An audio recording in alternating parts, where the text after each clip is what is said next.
Welcome to the final video in this series. Now that you are ready to be a culturally responsive and sustaining educator, it's time to take the next step, and that is advocacy. So we're going to take a look specifically at advocacy for English learners experiencing cultural dissonance. But before we do, I want to take you back. Do you remember where we started? With the layers of the instructional context, and we need to re-up that to make sure we're thinking in that frame as we go through the advocacy pieces. Remember, we have the layers. Do you recall? The bedrock layer and the societal factors, the combination of the hand one is dealt. No one has control over that, not the students, not the teacher. We can be change agents in the larger community, and we'll get to that later today. But in general, we don't have that control. We're up here doing our curriculum instruction and assessment. And remember that in order to avoid the pitfalls and speed bumps, we need that extra layer. It's really important because we have one educational system for many, many types of students. This country has changed over time, and many students can benefit from a culturally responsive, sustaining education as a layer that will give them better access to reach their potential in curriculum instruction and assessment. What we have looked at over this series is what does that layer look like? What we're now going to look at is the broader picture of how we sell this concept to the larger community. And we're going to have three parts to this discussion. Our first part is going to be reframing the conversation. The first thing we have to do is get control of the conversation. So we're going to go from achievement gap to cultural dissonance. So we're going to stop saying achievement gap. That's not a healthy focus. The focus needs to be on cultural dissonance and how to reduce it. We're going to look at two views of these students. The common view, which is from the mainstream U.S. formal education point of view, which is a deficit view. They know how, they just can't do it. They lack ability. We have to make up for their lack of ability and pull them up as much as we can. They're failed versions of our system. That's not the view that I take. I take a dissonance view, that they are starting from a different paradigm and they're coming towards the U.S. formal educational paradigm. They come with informal ways of learning, oral transmission, and a collectivistic worldview. Not all of them at the far end, but that's why we call it a continuum. Every student is somewhere along on that continuum. And it's important to view it in this way and to present it in this way, so that the deficit view is a non-starter. Now, in order to understand how detrimental the deficit view can be, if you take that view and you look at the achievement gap, you're going to get into the stereotype threat and vulnerability issue. Now, research has been conducted over the last 30 years that has shown by randomized participants of equal ability. You can take Black students and white students, Hispanic students and white non-Hispanic students. You can take any marginalized group and do this type of research, and what you come out with is that for the whites, there's no difference between groups that were told this is going to judge your ability, your intellectual ability, and the experimental group and the other group being told no, it's It's not going to be a diagnosis of your ability. So because there's this stereotype that whites are going to do better, then the stereotype threat raises the anxiety. So you get, when individuals are exposed to a negative stereotype, which is all of the marginalized groups, that may seem relevant to them in certain performance situations, standardized testing. A fear and an increase in anxiety will lower performance. Now, everyone can say, oh, I have test anxiety too. Yeah, but societal factors don't put you at a disadvantage. So if you look at the societal factors and there's a stereotype there, people are vulnerable to the threat of that stereotype, and they fulfill expectations. What they do is they don't do as well, even if one would predict they would do as well because it's a randomized sample of students at the exact same level. This is extremely important for us making the case.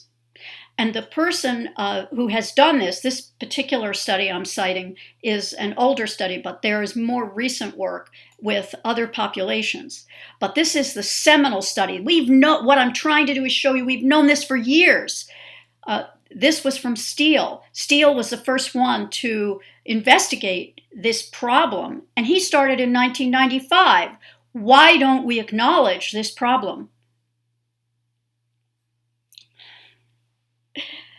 Okay. So this has to do with the societal factors operating in conjunction with the deficit view and the achievement gap. And what is it then that creates this dissonance? What is it then that we can do to reduce it? All right. The first issue is promise of future reward from education.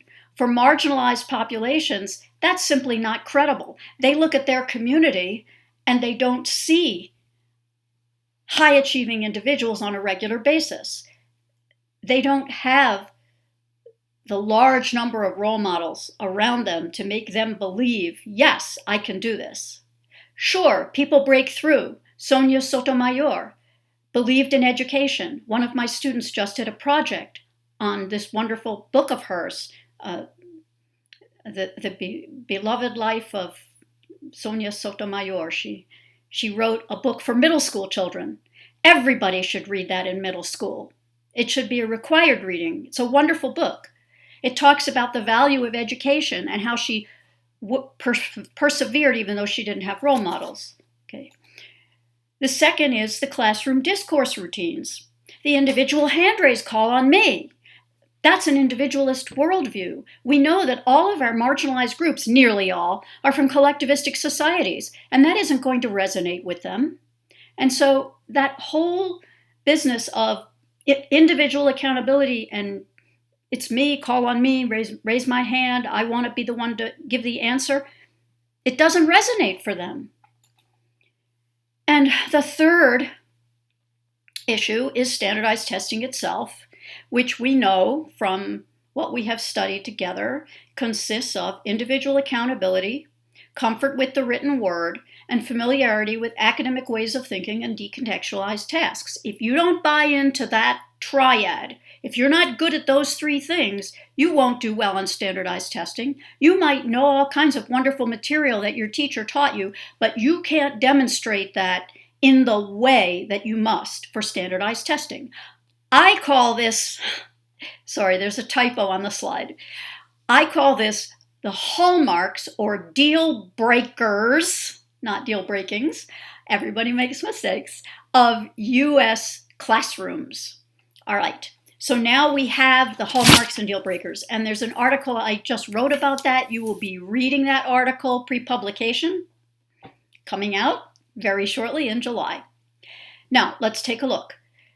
The farther a student is from the me of the culture, the less credible the promise of future reward from education will be for the student. So there's a me in our culture.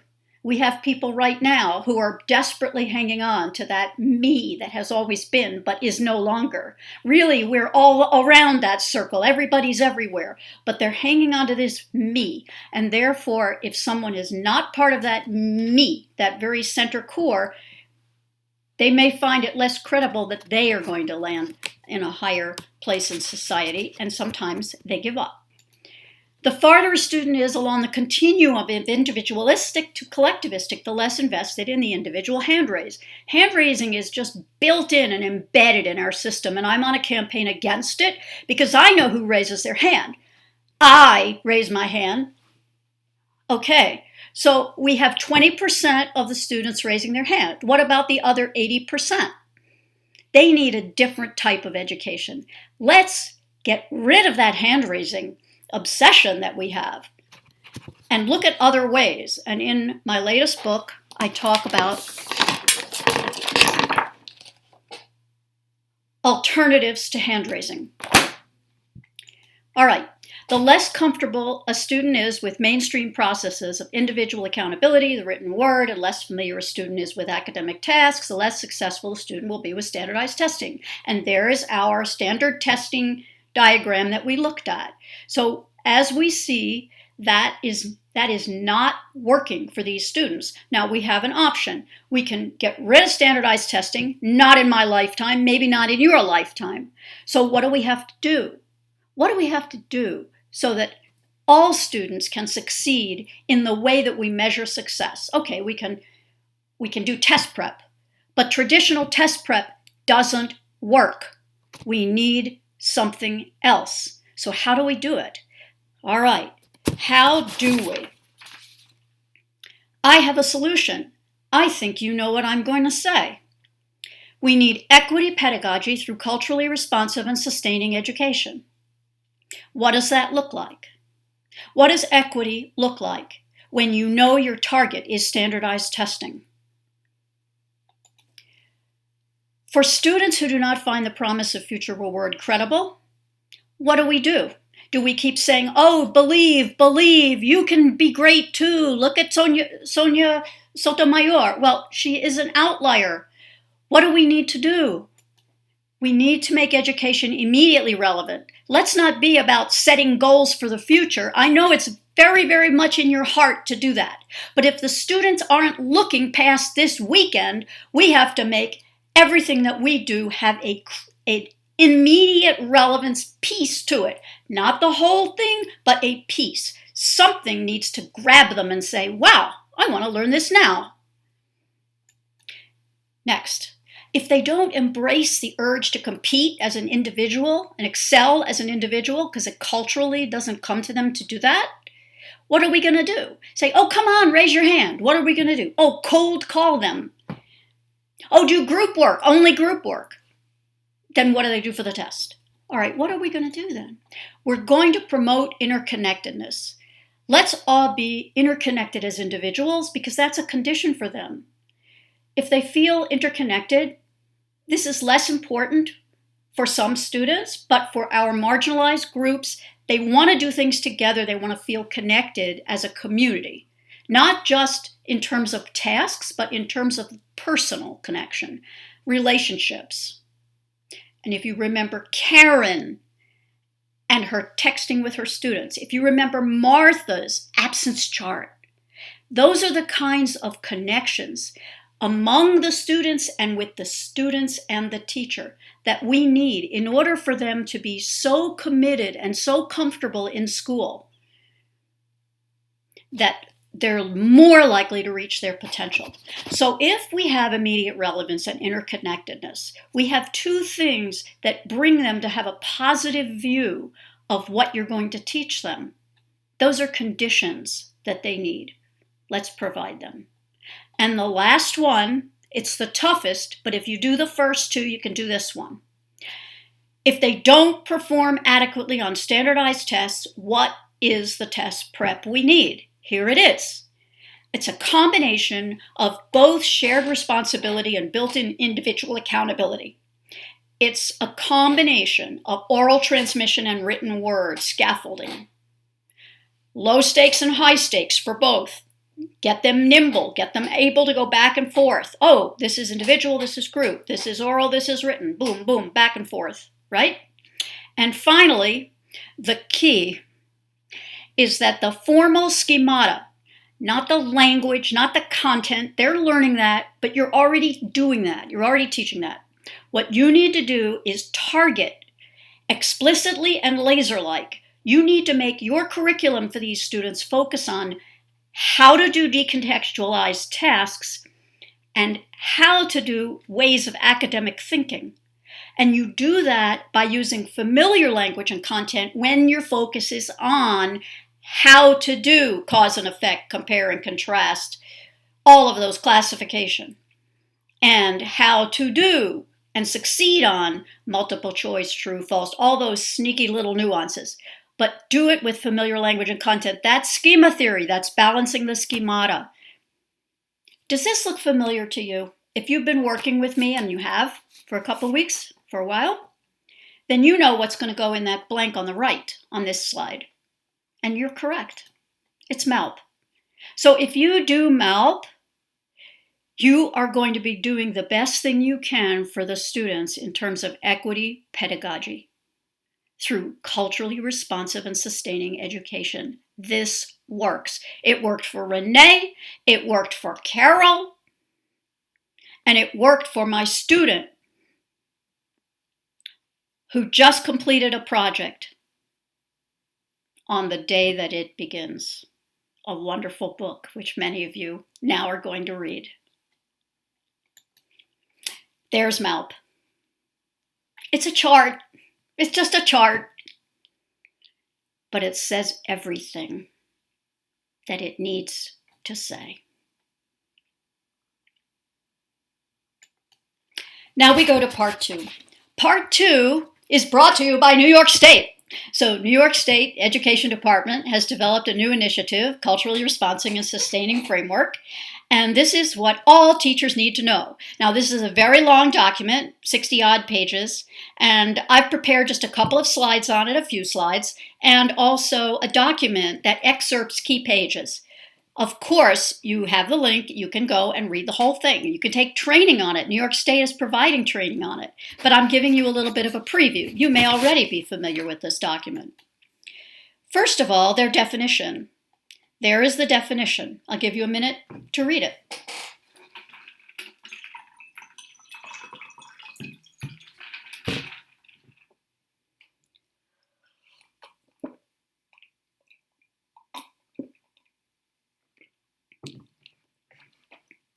This should be up on your wall, wherever you see it when you walk by, next to your door, at home, at work, wherever you are. There's a vision. 3. First, students who experience academic success. Does this sound like the students I'm talking about? This is what they're asking. Members of an academically rigorous community of learners. Risk takers who use critical reasoning and a growth mindset to solve problems. Self-motivated students who set ongoing personal and learning goals. Well, in my view, this can be problematic for English learners and other marginalized students who are struggling for a variety of reasons in school. That tells you that we need to work on these areas as well in terms of their mindset, especially the second and third items. But we need to be cognizant of what I just talked about, which is what they bring culturally to the table. So this is a difficult one, but that's the vision for New York State. Think about that. The second, students who are sociopolitically conscious and socioculturally responsive. This one, they're asking for, establish and maintain ongoing relationships across differences. What does that remind you of? Show empathy, respecting and valuing others' perspectives. Resolve conflict through cooperation and teamwork. And learn in an inclusive environment where role models affirm diversity and encourage growth. Now here, this is wonderful for our L's. This is great for English learners because this is just what they're good at. This is just what they can help other students with. Do you see? This is how we have a helping hand. So the first part of the vision will be tough, but let's buddy them up for those. And the second part of the vision, they can take the lead because this is where they come from culturally. It's a beautiful marriage. of the vision that New York State has. If we view it in this way, we can all succeed. And the third one, students who have a critical lens through which they challenge inequitable systems of access, power, and privilege. This one is the challenge in today's America.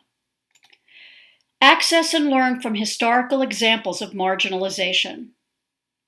Can you think of historical examples of marginalization? You need to open that door, open that window for your students age appropriately. Reflect on and analyze contemporary conditions of inequity. The headlines always connect with present day. History and current. Look what Carol did. Did you notice?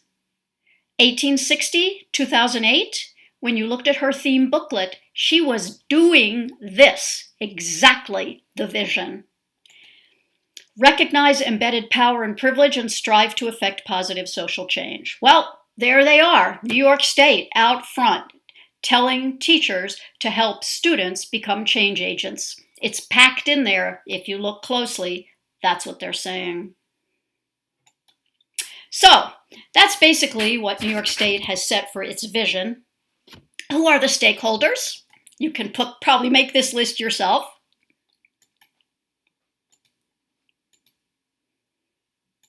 And of course, our focus is teachers. All right, so this is the graphic. I just have to say quickly one thing, that I was attending a meeting in New York City and they needed a graphic and they had some convoluted charts and things, sorry. And I said, why don't you have a tree? Have the students be the trunk and all the stakeholders coming out to support. And they say, oh, maybe we'll do that. And I made a drawing, but here it is. So it's just funny. But anyway, there are 4 principles: welcoming and affirming environment, high expectations and rigorous instruction, inclusive curriculum and assessment, and ongoing professional learning and support. Sounds pretty straightforward. Now, in perusal, you'll see more in the document. I'm not going to put that in the video for you right now, but there will be more detail. What I'm just going to do now, very quickly, is to show you the 4 principles and take a look at some recommendations that Andrea De Capua, my co-author, and I have set out for a district that we did consulting with. And I think that what we can do is we can use what we presented to that district as our 6 recommendations for doing CRSE for English learners. So here are the 6 recommendations from us, hot off the press, being presented for the first time except that one district to their administrators. The first, grouping. Cluster L's to allow for effective and appropriate delivery of instructional services, transitional for newcomers, and SLIFE being separately designated and given a runway, a transitional runway, because they need other instruction that students who are newcomers but not SLIFE do not need. Materials. In-district materials, L-specific, commensurate with their English proficiency, their academic achievement in the content, and from their familiarity with formal educational tasks. Do you see the 3 schemata? Number 1 is linguistic, number 2 is content, number 3 is formal. Always remember, if you take nothing else, please take the 3 schemata and remember that the neglected one is the number 3. Stereotype vulnerability. Mitigate the threat posed by stereotypes and boost test scores through measures such as 1. Setting a high bar. 2. Communicating with L's their potential for meeting those expectations. Potential, keyword. And 3. Providing step-by-step support for their academic success. And I should have a citation there because I have been reading Zaretta Hammond's work, and I believe that this comes from the book that I was just reading this spring, and so a shout out to her. I'm not sure that she stated it exactly this way because she isn't necessarily talking about English learners. So thank you, Zaretta Hammond. Excellent work that she is doing for all of us. culturally responsive teaching and the brain. Excellent work. All right, the other recommendations. Staffing. Spanish speaking, and this was the in-district, and so native language speaking staff need to be given responsibilities commensurate with their skills. They're not all TAs. We need to find out what is their potential and how can they serve. That should be leveraged for maximum support and role models. Peer mentoring for you guys.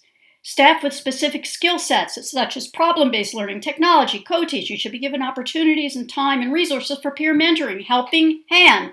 I can help with this, you can help with that. Let the teachers help each other. This was for administrators. This is how you do advocacy, folks. And what's last but not least, is MELP. I need say no more. It is a model of culturally responsive and sustaining education in response to changing demographics in the district. As I said, this was a district that has undergone change. Okay, we're coming to the final piece of the advocacy presentation. Ready? Culturally responsive, sustaining education. That's the logo for New York State. So here's part 3. What do you think it's going to be? I'm going to take you all the way back to the beginning. Do you remember when we started, I said we're going to have a mantra? Do you remember the mantra?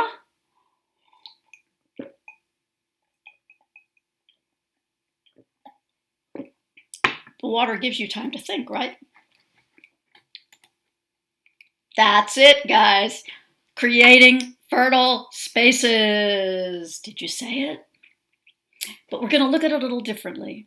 When we first looked at it together, we looked at the intercultural communication framework. And on this same slide, we put relationship, priorities, and associations to create fertile spaces. And that's true. That's underneath everything. But I'm going to today give you another level of creating fertile spaces that we build upon the foundation of the intercultural communication framework. So that's always our foundation. But now we're coming into school. Remember, the communication framework is for society as a whole. It's not only about education, right? This is about education. And so I'm going to give you the 4 E's. You ready? The 4 E's. Can you think of words that start with E that might go on this slide?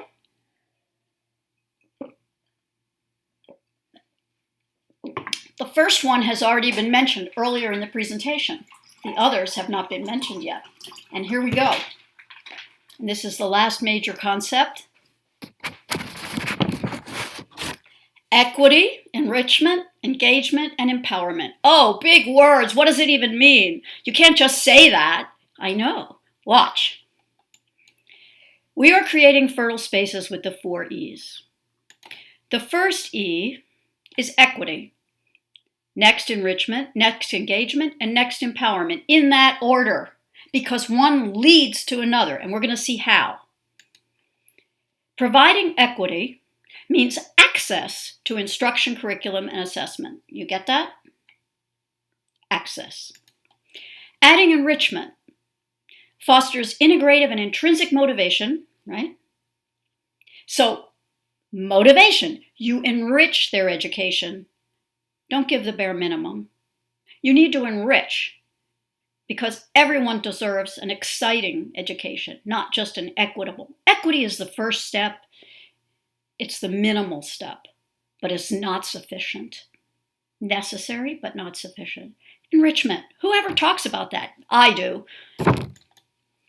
That leads to engagement. If they're motivated, they're going to be engaged. And engagement means they'll be participating actively. Maybe not hand raising, but they'll be engaged and participating, high participation. Once you get participation, what's going to follow? If they're engaged, so they're participating, what happens? They feel empowered. Empowerment is not a transitive verb. You don't do it to people. People get empowered when they feel that they're part of something. And then what happens if they're empowered? Ownership. Because how do you even really internalize learning unless you've taken ownership? Have you taken ownership of culturally responsive and sustaining education? Did I create fertile spaces for your learning? Can you think about it that way? The training that you've had? Now, I need to tell you that this slide is an entire webinar, online pedagogy. It's not just tech tools. And what I do is I take this slide and I expand it out with many, many ideas of how you can create fertile spaces with the 4 E's in an online context, which many of us need today. So I suggest that you take a look at that. It's New York State TESOL webinars for educators of English learners. And there's a playlist, and I have 3 webinars. They're all different. This is the one I'm referring you to now. It's called Online Pedagogy. Take a look. And now, before I leave you, I want you to think about your action plan. I've done my job. Now it's time for you to do yours.